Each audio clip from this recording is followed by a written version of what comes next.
On behalf of all assembled here today, I should now like to invite our newest alumnus, Dr. Eric Lindros, to address Convocation.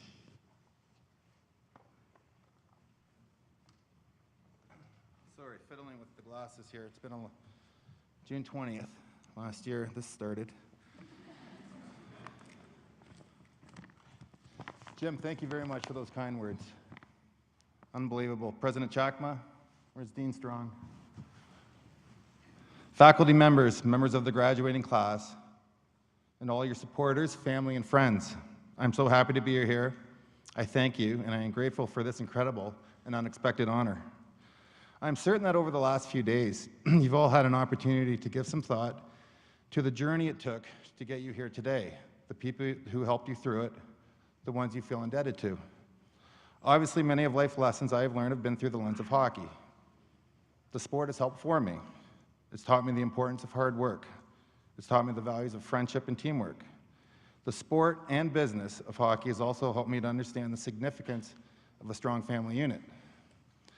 Looking out at all of you here today, it reminds me of my own education. One of my teachers was named Kathy Love.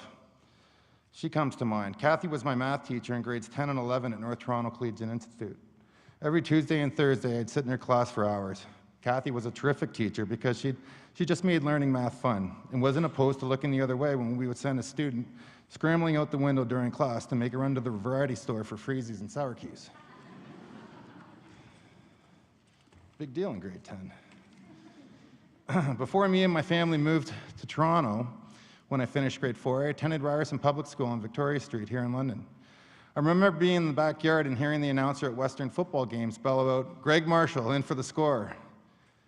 At that time, a football player and now head coach of Western Mustangs, Vanier Cup champions. Jim, show that ring again. Okay, there we go. Good stuff. Let's give that a round.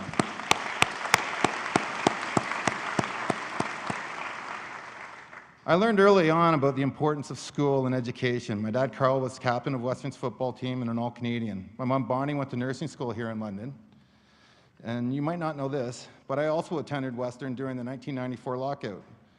I lived on Cheapside, strategically located just north of St. Joe's Hospital with 12 other guys. Practiced with the varsity team in the afternoons, and in the mornings shot on Jeff Hackett.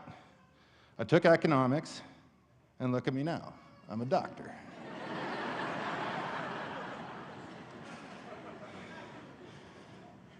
Both my parents insisted that I had an 80 average in school. It wasn't an option. No 80, no practice or games.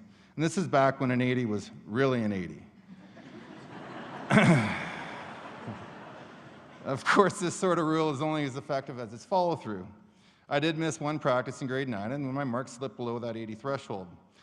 You know, I still, to this day, don't see eye to eye with that Bill Shakespeare guy. It's not within me. So many people gave their time to help me make it to the National Hockey League. They shared their expertise, their kindness and attention, their willingness to follow through with discipline. When I was still playing in the National Hockey League, I began thinking about different ways to give back. What would be the best thing I could do to pay forward the many kindnesses I had received over the years?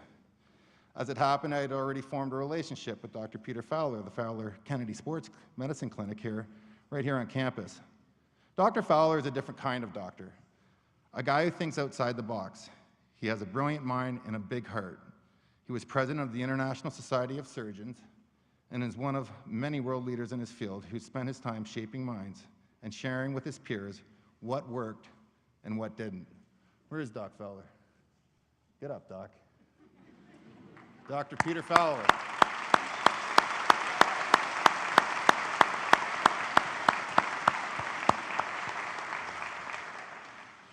I was referred to him initially because I needed treatment for a knee injury. Many professional athletes and amateur athletes, for that matter, owe Dr. Fowler a great debt of gratitude. Getting to know Dr. Fowler, it wasn't long before we started talking about big picture issues. As many of you know, I suffered concussions while playing in the National Hockey League, and my brother Brett did also. Concussions actually forced Brett out of the sport far too early. Thanks to Dr. Fowler, it became clear what I could do to give back and help make a difference. I retired from the NHL and made a donation here to London Health Sciences. These funds were applied towards the construction of a building intended for research and collaboration. and then I got audited for the donation. I'm serious. I'll just leave it at that. You never know who's in a room, right? But seriously, this was an important decision for me. It was money that would fund research. The best advances in modern science have come because of research, and I believe that research will pave the way forward and help us to better understand issues around traumatic brain injuries. Research will help us to properly diagnose these injuries faster and more efficiently. And research will also one day soon lead us to better, more holistic treatment options.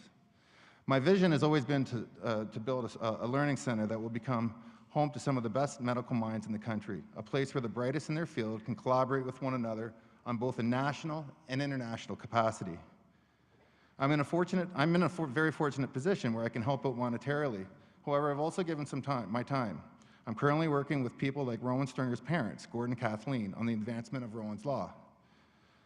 And also my wife, Keena, and Louise Logan to establish Rowan's Legacy Foundation. The foundation will advance prevention and treatment of concussions by funding fully collaborative research, a major awareness campaign, and grassroots programming for families in communities across the country. Rowan was a 17-year-old rugby player who died in 2013 after suffering multiple concussions in her sport. In Canada, almost 40% of youth who head to the hospital after a sports-related head injury have a concussion. This is a public health epidemic, and it's an issue that extends well beyond sports. In March, our work paid off. Ontario passed Rowan's Law. Under this legislation, 21 recommended actions will be directed to all organized amateur sports, both school-based and non-school-based, in Ontario. Our committee's recommendations are grouped into 5 themes: are surveillance, prevention, detection, management, and awareness with respect to head injury prevention and treatment.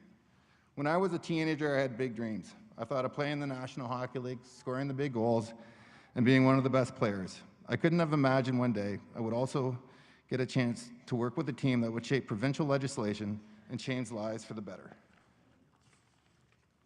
But we still have a lot of work to do. Isn't that always the case? I'd like to find ways to encourage and incentivize scientists across the country, our country, who are working on brain injury research, to do a better job collaborating with one another. Imagine the possibilities if we have the brightest minds in science talking it through with one another, sharing ideas and constructive criticism.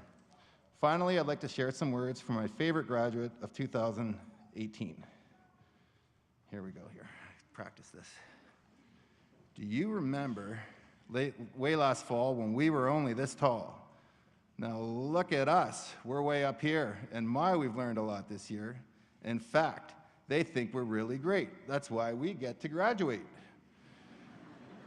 My 4-year-old son, Carl Pierre, recited this poem for his graduation from nursery school.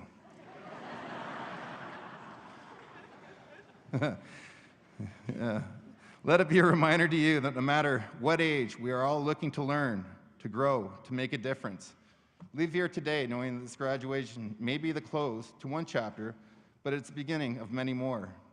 Continue to have goals and dreams. Find mentors and supporters.